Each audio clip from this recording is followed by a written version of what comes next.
Imagina que tu muerte se acerca, pero no sabes de qué manera tan cruel vas a morir. Durante más de 400 años, existió un método en el que la muerte era impredecible. ¿Estás listo? La mañana del 2 de marzo de 1974 amaneció fría y gris en la prisión Modelo de Barcelona.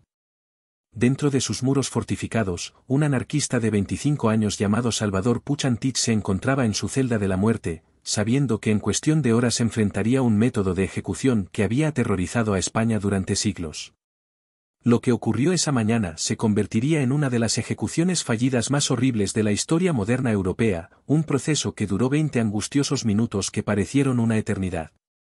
El Garat, un dispositivo aparentemente simple de collar metálico y tornillo, había sido el método preferido de ejecución en España durante más de 400 años.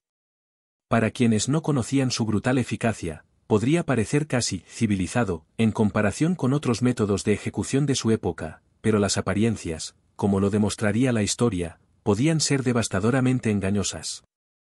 Esta no es solo la historia de los últimos momentos de un hombre, aunque la muerte de Salvador Puig Antich representa un momento clave en la transición de España de la dictadura a la democracia. Esta es la historia de un método de ejecución tan cruel, tan propenso al fracaso y tan impregnado de control político, que se convirtió en un símbolo de la brutalidad institucional a través de 3 continentes y 5 siglos. Desde las cámaras de tortura de la Inquisición española hasta las conquistas coloniales de las Américas, desde la ejecución de emperadores incas hasta los últimos suspiros de los prisioneros políticos de Franco, el Garat dejó una estela de sufrimiento que pocos otros dispositivos podrían igualar. Sus víctimas incluyeron tanto a la nobleza como a los campesinos, criminales y disidentes políticos, hombres y mujeres cuya única culpa era oponerse a los poderes que buscaban silenciarlos para siempre. El Garat, en su diseño, era un dispositivo simple pero extremadamente brutal, compuesto por un collar metálico ajustado por un mecanismo de tornillo. Aunque, a simple vista, podría parecer menos brutal que otros métodos de ejecución, el Garat tenía un impacto devastador. Dependiendo de cómo se colocara el collar, podría cortar la médula espinal rápidamente o, en el peor de los casos, estrangular lentamente a la víctima. Lo que lo hacía especialmente insidioso era la capacidad de prolongar el sufrimiento, lo que lo convertía en un método de ejecución aterrador e impredecible. En lugar de ser un acto de muerte rápida, como la guillotina o la horca, el Garat podría ser una agonía prolongada, en la que la vida del condenado quedaba a merced del verdugo, su habilidad y su estado de ánimo. Las raíces del Garat se remontan a la persecución religiosa, específicamente a la Inquisición española, donde fue utilizado para castigar a aquellos que se desviaban de la fe católica. Originalmente, este método se pensó como una alternativa a la quema en la hoguera, ofreciendo una muerte más misericordiosa para aquellos que se arrepentían antes de ser ejecutados. Con el tiempo, el Garat pasó de ser un instrumento de castigo religioso a una herramienta de intimidación política, utilizada por los gobiernos para sofocar la disidencia. Su aplicación se expandió más allá de las fronteras de España, llegando a las Américas y otras partes de Europa, donde fue utilizado no solo para ejecutar a criminales, sino también para demostrar el poder absoluto de los gobernantes. El Garat era un dispositivo sencillo pero letal. Consistía en un collar de metal que se ajustaba alrededor del cuello de la víctima mediante un mecanismo de tornillo. Dependiendo de la posición del collar, el Garat podía causar una muerte rápida al cortar la médula espinal o, si el collar estaba mal colocado, podía provocar una lenta y dolorosa muerte por estrangulamiento. Los verdugos, por lo tanto, no tenían ninguna garantía de una muerte rápida. Las fallas en la colocación del dispositivo podían extender el sufrimiento de la víctima, prolongando la agonía durante minutos o incluso horas. El Garat no solo se usaba para matar, sino también para enviar un mensaje claro a la sociedad.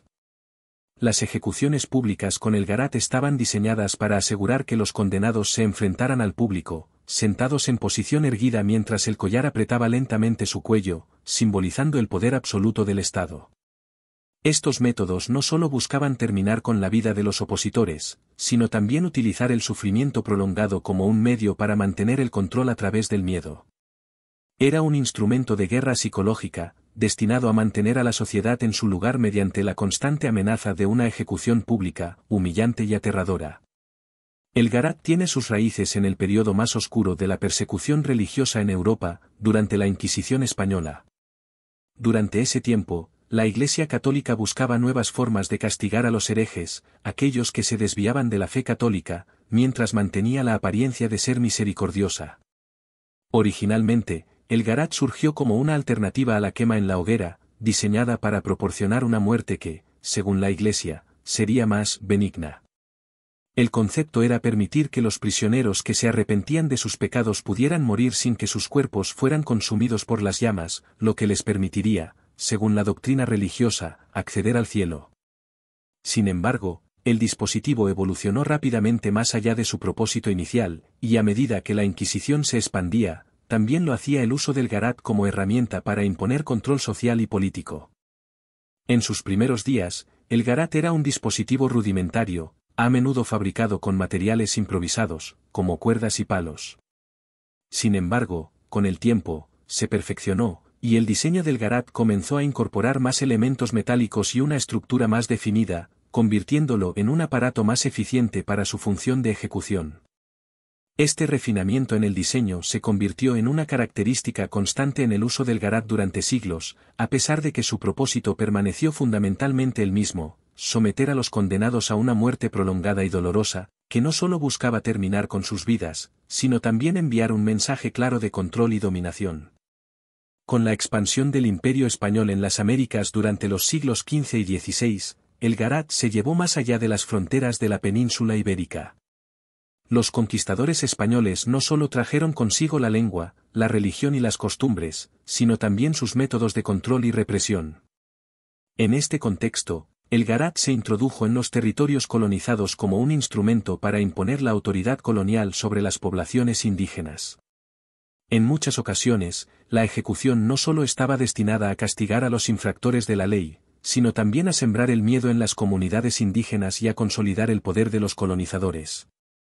Uno de los primeros y más conocidos casos de la aplicación del garat en el Nuevo Mundo fue la ejecución de Atahualpa, el último emperador inca. En 1532, después de ser capturado por las fuerzas de Francisco Pizarro, Atahualpa fue condenado a muerte por garat. Inicialmente, la pena de muerte de Atahualpa iba a ser por quema, pero después de que aceptó la conversión al cristianismo, su sentencia fue conmutada a una ejecución más misericordiosa, según las creencias de los colonizadores.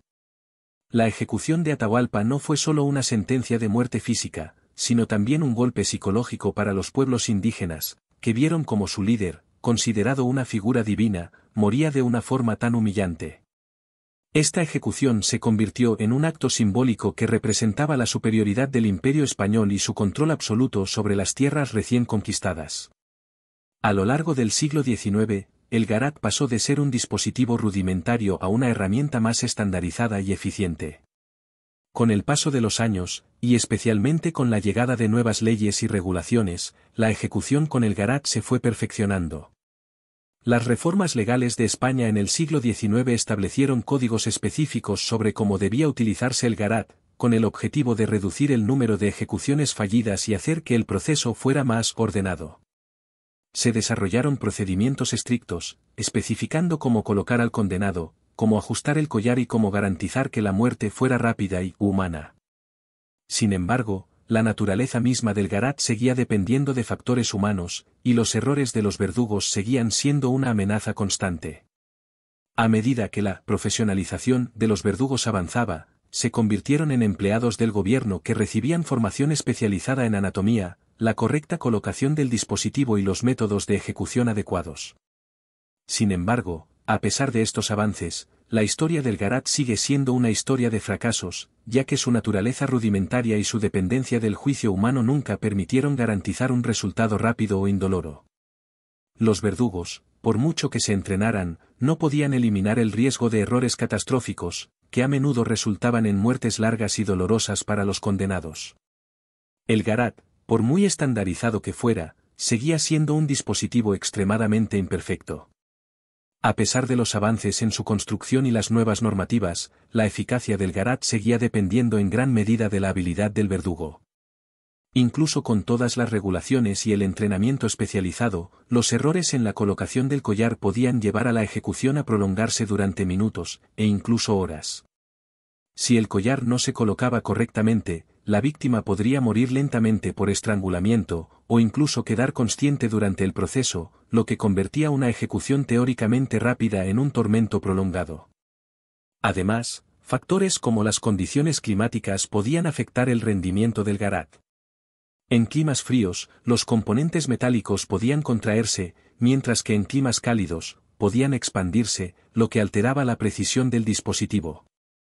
Estos problemas técnicos, junto con la posibilidad de errores humanos, significaban que la muerte no era garantizada, y el sufrimiento de los condenados podía alargarse más de lo esperado, lo que hacía del garat una herramienta de ejecución tanto aterradora como impredecible.